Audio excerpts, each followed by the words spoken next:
Oh, I'm sure it's good Monday morning here in the Delaware Valley for Philadelphia Eagles fans and for New York Giants fans. It's good Monday morning here on Good Morning NFC East.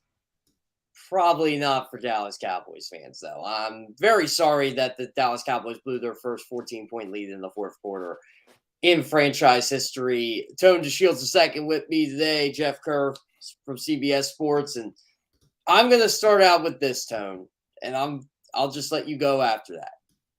Dallas fans cannot say they're better than the Philadelphia Eagles when they have three losses, and their team is what now? I believe they are. How many losses they have with Dak Prescott now? I want to say two on the season. So what are they? Correct. 2-2 with Dak Prescott. So yeah, I guess that narrative of we would beat the Eagles with Dak Prescott quarterback, it doesn't stick as much as it probably did 3 weeks ago. Yeah, I mean, Dak 27 for 46, 265 yards, 3 touchdowns, 2 interceptions. He was able to find the end zone, but just couldn't limit the mistakes. But, I think you got to give credit to the Green Bay Packers for rallying, man. They were down big in that fourth quarter. They were down 14 points, and Aaron Rodgers led 2 huge drives, a big touchdown on fourth down. Christian Watson had a day with 3 touchdowns, and they took care of business in overtime. The defense stood tall, and I think there were a couple turning points of that game, but I think the most prevalent was overtime, 4th and 3. The Dallas Cowboys are in their own territory, and they decided to go for it instead of punting. And I could understand why McCarthy made that decision, and I'm curious to hear your perspective on it. And we're going to get into the Eagles and Commanders. We're going to get into all of that, right? But we definitely got to cover yesterday because yesterday had high implications for the Philadelphia Eagles going forward, and they built more distance between themselves and the Cowboys. And I'll be honest, I can't blame Mike McCarthy for yesterday. I just can't. No, I can't hear. I don't blame them going for it. I'm trying to remember how much time is left on the clock here. I'm kind of looking at the playlist. So yeah, I don't blame Dallas for going for it, right? Because you need a touchdown to win anyway. And if you're going to give the ball to Green Bay, it was 4 for 3. It was 6:21 left in overtime, right? I didn't mind the play call. You're at the Packers 35. If you kick the field goal, okay, yeah, you're up 3, but if Aaron Rodgers scores a touchdown, at least Green Bay scored a touchdown, it didn't matter anyway. But I don't mind the aggressiveness. I get it. You're going for a win on the road. You're trying to stop the bleeding. Now, I can't blame Mike McCarthy for this yesterday. I know he's an easy target because he is Mike McCarthy, but Dallas's offense just went stagnant, and this all-world defense wasn't all-world. Aaron Rodgers looked like an MVP yesterday, and they had no answers for Christian Watson, the guy who came into yesterday's game. I think it was 88 yards receiving. And we all know Christian Watson's the talent, right? He just couldn't figure it out. Well, 3 touchdowns yesterday. Dare I say it, Tone, the Packers might have figured something out, and they might be in this NFC playoff race now? I mean, let's hold our horses just a little bit, only because I feel like they still have a long way to go. They have a long way to go. They still have a lot to clean up. Granted, they're dealing with some injuries, but I think yesterday was their best offensive line performance they've gotten all year, and it was when it mattered the most. But you brought up Christian Watson, man, a young guy from North Dakota State, a school that's not really in the best graces of the NFL. When you think about guys like Carson Wentz and Trey Lance, North Dakota State doesn't have the best pedigree in the NFL right now. But he came through 3 touchdowns, and he's starting to figure it out. All he needs to do is to continue to stack these opportunities, stack these days, and he'll be fine. He has the talent. He has the athleticism to play in this league. It's just a matter of consistency. But Aaron Rodgers, that team, they leaned on their running game. Aaron Jones, 24 carries, 138 yards, averaged almost 6 yards a carry. That was the problem. This all-world Cowboys defense couldn't stop the bleeding. They couldn't stop the run, and that's why Mike McCarthy went for it on 4th and 3. He knew if we gave them that ball back, we're never going to see it again. And he rolled the dice, and I can't be upset with the move. Yeah, so I took the gamble on Friday. I said, you know what? I think Green Bay's got a shot to win this game. I agree. Yeah, and I said because they could run the ball, and look, they were playing for their lives on Sunday. If they lose that game, they're out. Forget it. Just like the Los Angeles Rams, right? I'll sidetrack a little bit here. I mean, the Rams lost to the Cardinals yesterday. The Cardinals of all teams. The Rams are done. They're done. Yeah, they're done. They are done. So, we won't have to talk about them that much anymore. That Cowboys win over the Rams in Week 5 doesn't feel as significant now. But Cowboys have no shot to win this division now, right? Especially if the Eagles win tonight. I just think they're too far behind. This Eagles team is keeping pace. This Eagles team is not losing a step. Got to give credit to the Giants for maintaining pace as well. The Giants have, I believe, 2 losses on the season. They're 7-2, but the Philadelphia Eagles right now are 8-0. They have a chance to go 9-0 tonight, which I think is most likely going to happen against the Washington Commanders. But the Dallas Cowboys continue to run into speed bumps throughout the path, and I just think there's too much. Unless the Philadelphia Eagles fall off a cliff and they lose 3 straight somehow, some way, I don't see the Dallas Cowboys catching up to the Eagles in this division. I think this division is for the taking in terms of for the Philadelphia Eagles. I think this is their division to lose. But also credit to the Giants for taking care of business against the Texans. But again, the Giants, you see their limitations. You see that is even though they keep winning and they're taking care of business against their opponents and they're winning their way, and Daniel Jones is not necessarily losing them the games, they can't run with the Philadelphia Eagles. The Philadelphia Eagles are clearly the best team in this division. They have plenty of space, but not plenty, but they have a good amount of space between themselves and the Giants and the Cowboys to be able to run away with this division. It's absolutely kind of crazy, Tone. So I was thinking about this before the show started today. Eagles win tonight. They're up 3 on the Cowboys with the tiebreaker. Mm-hmm. Giants, they got a tough game with the Lions on Sunday. The Lions are hot right now. They got 2 in a row.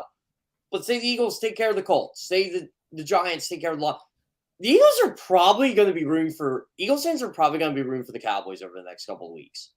Because the NFC East could be determined by Week 14 by that game with the Giants. Now think about this, right? So Giants play the Vikings. Vikings are 1 game behind the Eagles right now for home field in the NFC. Also, the Vikings won their game yesterday. A thriller, by the way. But we can touch on that a little later on. But man, go ahead. Yeah. So think about this, right? You're probably going to root for the Cowboys to beat the Vikings because then that's a 2-game lead because the Eagles play the Colts Sunday. And again, I don't want to count my chickens here, but they probably should beat the Colts. I mean, let's be realistic here. Then the Giants play the Cowboys on Thanksgiving. Do you want – I mean, either way, I think the Eagles fans will get a win either way, whether the Giants or the Cowboys win, just by how far ahead they are in this division. But I'm starting to think to myself here, man, this thing could be over by the 1st or 2nd week of December. It's kind of great if the Eagles keep winning. Yeah, man, they have a opportunity of a lifetime in front of them, and if they can secure home field advantage, which I believe they will, I just think there's not too many teams in this NFL that can really rival what they do. And I'm thinking about some of the best teams. Again, we're comparing the Eagles to the best of the best, like we always say. We're comparing them to the Chiefs. We're comparing them to the Bills. Right now, the Vikings found a way to knock off the Bills. And that was a very, very good game. Game was 33-30. That Buffalo Bills defense is looking porous as the season goes. And once again, they're Josh Allen centric. And another close game that they just couldn't pull out. Granted, they beat themselves a lot. Yes, definitely. Weren't they up 24 points at one point or 20 points, if I'm not mistaken? What was the score in the 4th? Hold on. They were up 24-10 going into the 3rd. Is that what it was? 24-10 going into the 3rd, and they were up 27-17 going into overtime. I'm sorry, going into the 4th. Yeah, they pretty much the Bills blew that game in every way, shape, or form. And the Vikings found ways to lose that game too. They just didn't because the Bills decided to one-up them. It was like, here, you win. No, you win. No, you win. No, you win. The end of that game was beyond ridiculous. First off, there is no way Josh Allen should be fumbling the snap at the 1-yard line. And he's did this twice now. He's done this twice in his career. I know Josh Allen is getting a lot of heat today nationally. I don't think it's right. I don't think I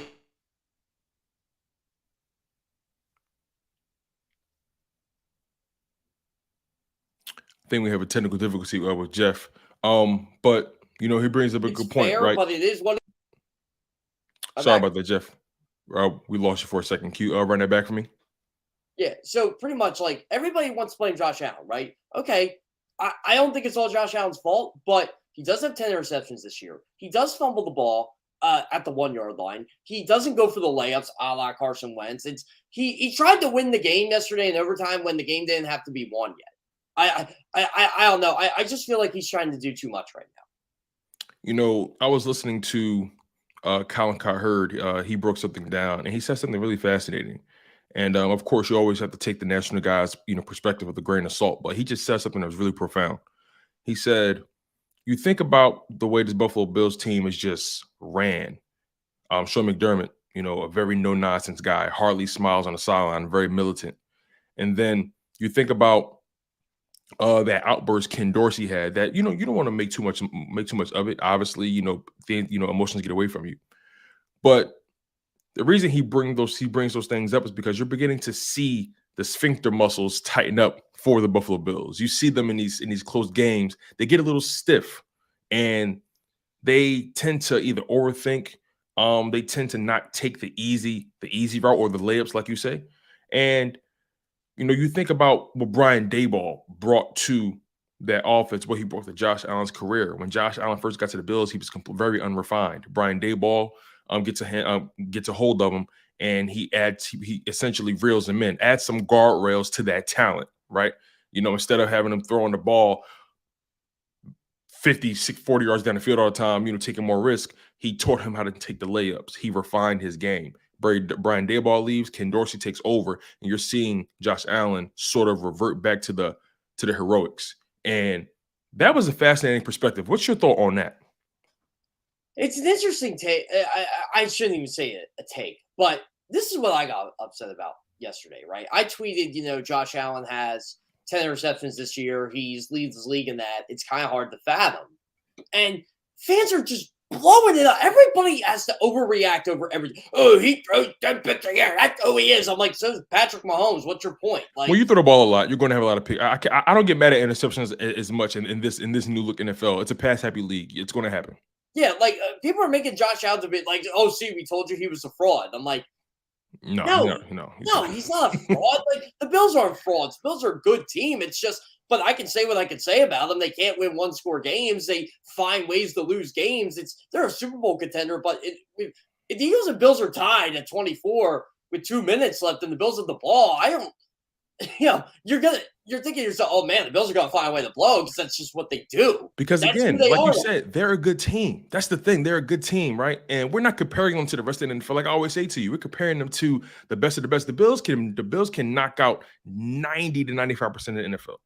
But then we're comparing them to the best of the best. And when you think about that, they have a flaw that they're still struggling to remedy.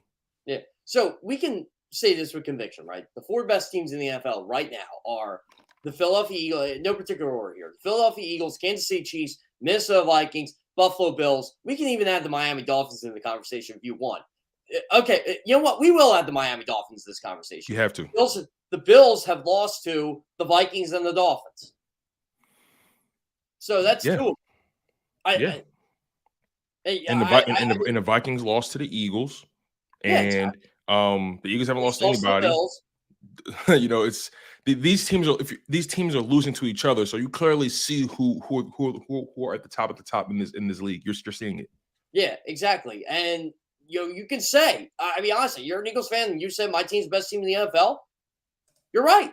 They are the best team in the NFL. They're undefeated. I don't want to hear about the schedule. I don't want to hear about it anymore. The Eagles are the only team to beat an 8-win team in the NFL this year. Oh, by the way, it's the Vikings. That's their loss. The Vikings have won. And look, what the Vikings are doing is absolutely crazy. They've won 7 straight games by a score. That's hard to do. And they somehow find a way to win every week, despite what their quarterback does, despite the plays. I mean, really, Justin Jefferson is establishing himself as, look, Tyreek Hill's having a historic season, but I think Justin Jefferson's saying, hold my beer here. I'm the best wide receiver in football. I mean, that catch yesterday was insane. That was the game right there. And I'm sorry. I know Giants fans love to say that Odell catch is the best catch they ever seen. No, that was the best one. That Justin Jefferson one was what? Jefferson, I was like, wait, he caught that? That was the first thing I thought of. I mean, you're right, Joe. That game had everything yesterday. Everything you wanted in a good football game, it had. Absolutely. And, it's going to be really fascinating to see what we had tonight with the Philadelphia Eagles and the Washington Commanders. Really quickly, I want to go through the NFC playoff picture, and then we can touch on this Eagles matchup with the Commanders. In the NFC, you have the Eagles as the clear number 1 seed. Then you have the Vikings at 8-1, the number 2 seed. The Seahawks are 6-4 with the number 3 seed. Buccaneers are 5-5 with the 4th. Giants are 7-2 with the 5th seed. Cowboys are 6-3 with the 6th seed. 49ers are 5-4 with the 7th seed. And then on the bubble, you have Washington, you have the Packers, and Atlanta Falcons at 4-5, 4-6, and 4-6 respectively. And the Cardinals are also 4-6. So this is going to be fascinating, right? You're looking at this final seed in the NFC, and if the Cowboys keep pace, they're going to hold on to that 6th seed. Looks like there's going to be a lot of teams fighting for that 7th seed. The 49ers still have to build some distance between themselves and these other teams. I believe the Commanders lose tonight. Yeah, the 49ers needed that game. They needed to win last night. They needed that game, definitely. They definitely needed that game. They got the big win they needed, right? And I'm with you, Tone. If the Commanders lose tonight, I think they're done in terms of playoff race. I know Anthony Armstrong said that on Friday too. I would agree with him. I think the Commanders are going to play tough tonight. I think it's going to be one of those games where it's a balls to the wall type game because they know that, like this is pretty much it for them. Like they can survive at 4-6, but they needed the split between Minnesota and Philadelphia if they really wanted to have a realistic shot. Because I don't think the 49ers are slowing down anytime soon. Yeah, I agree. There's certain things about their offense that I do question. A lot of things have to go right for them to a lot of things have to go right for them to win games. Granted, they have a lot of injuries and they're trending towards good health. But, the 49ers and the Buccaneers, they're 2 teams that can easily lose their playoff spots because of either the division they're in or because things are just getting closer and closer and tighter and tighter. The Packers, the Packers got some confidence. I think Tampa Bay is going to win that division. I agree with you. But their record is still their record, and they can't afford to slip up. I think that's my point, right? Well, they have to play mistake-free football. I think their division sucks. That division's a joke. The Saints are terrible. The Falcons are not good either, and we see what the Panthers are. I honestly, Tony, they can win. They could win that division at 8 and 9. It's very possible. You're right. I mean, the Falcons are again the record. We got to adjust it though. Atlanta Falcons 4-6, Buccaneers 5-5. The Buccaneers can't afford to slip. They just can't. I think that's the reality. Despite the talent, despite what we think about the division, they still can't afford to sleepwalk against anybody. They haven't built up. Their room for error has completely been dismantled at this point in the season. They have to play mistake-free football going forward, in my humble opinion, because of the record. So they don't play Atlanta until week 18. That might not mean anything. Coming out of the bye, They got Cleveland and they got the Saints. Their toughest game left's the 49ers and the Bengals, week 14 and 15. So, I don't know. I mean, I'll just say this. The NFC South sucks. It absolutely sucks. It's a joke. Some team's going to get handed the playoff spot in there. It's probably going to be Tampa. But can you imagine if it's Tampa and the Giants in the wild card round? Right now, that would be fascinating. I mean, so can we both agree the Giants are probably making the playoffs? Oh yeah, I think they will. I think there are 2 teams that you just have to be mindful of because of their record. But other than that, I feel like the NFC playoff picture is going to be what it's going to be. I don't think it changes. There's a chance the Packers catch because the Packers aren't catching the Vikings. That's over with. Yeah. They have to find a way to catch the 49ers. They got to hope that the Cowboys fall off. They got to hope the Giants fall off. They got to hope the Buccaneers fall off. They're hoping for a lot, but they had to keep up their momentum. That's the bottom line. And the Philadelphia Eagles, I expect them to keep up momentum as well. I expect them to go 8-9. I expect them to handle business against the Washington Commanders. It's going to be a really fascinating game. We're still waiting on our guy Mike Gill to come in. So I'm thinking this, Jeff. How about we take a break? If Mike's here, we'll bring him in. If he's not, we'll continue to talk about this Eagles Commanders matchup. How does that sound? Yeah, works for me. Oh, by the way, I got to add this in too.